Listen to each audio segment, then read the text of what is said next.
1977, February, 42 years. Incredible journey and an incredible story. Thank you. I suppose when I qualified in college, I wasn't sure what I'd do. So I was doing different jobs in different hospitals. And 76, I spent a year in Tralee doing medicine. And then by pure accident, I got the gig with the Cork Hurlers and Footballers. And as far as I was concerned, the only thing I wanted to do then was get back as near Cork as I could. So I came back, and there was another doctor here at the time, Con O'Connell. He gave me a job, but my main ambition was to be in Cork, so it could be the early teams. Describe to me how you're feeling right now.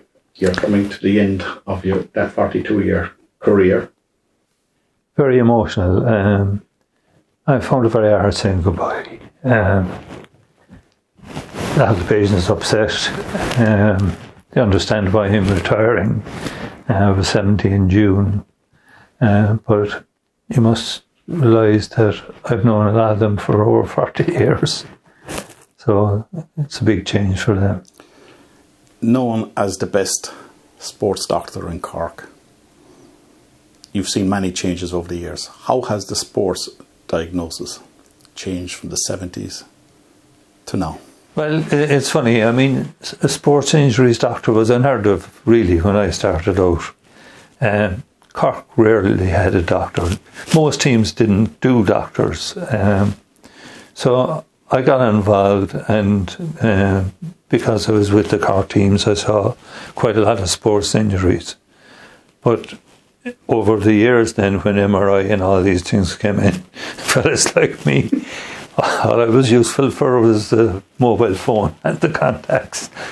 No one wanted to know what I thought of the injury. It was, can you get me scanned and can you get me seen by this expert or that expert? So it changed greatly. If I said to you before you go, you can change one thing from a medical point of view in the GAA, what would that be? It would be that we find a way of reducing the training. It's gone too serious altogether. And we're in danger of becoming elitist. That it's only the counties that can do that amount of work and training will survive. There's no way all the counties can compete with the training some of us are doing. And I'm sure you had to make a couple of pretty tough decisions as well. For match day, or ruling somebody out, or saying...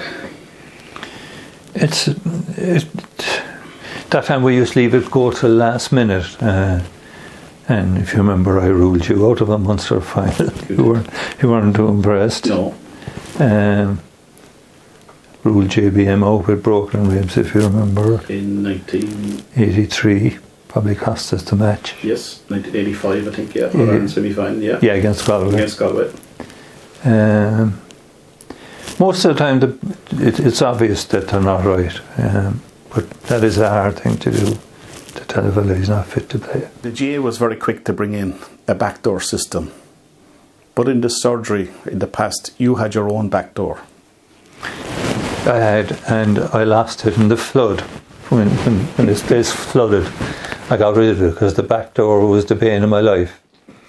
Because fellas like Teddy Mack and Tomas Mulcathy wouldn't dream of queuing up outside with the patients. They would slip in and everyone knew they were sneaking in. And there used to be bored and bad feeling in the waiting room. As you sit in front of me, I'm looking up at a photograph up behind you on the wall. Wishy Murphy. Tell me, you mentioned he could have been president of the GA. Tell me his background. He was from Bear Island, and he was a veterinary surgeon.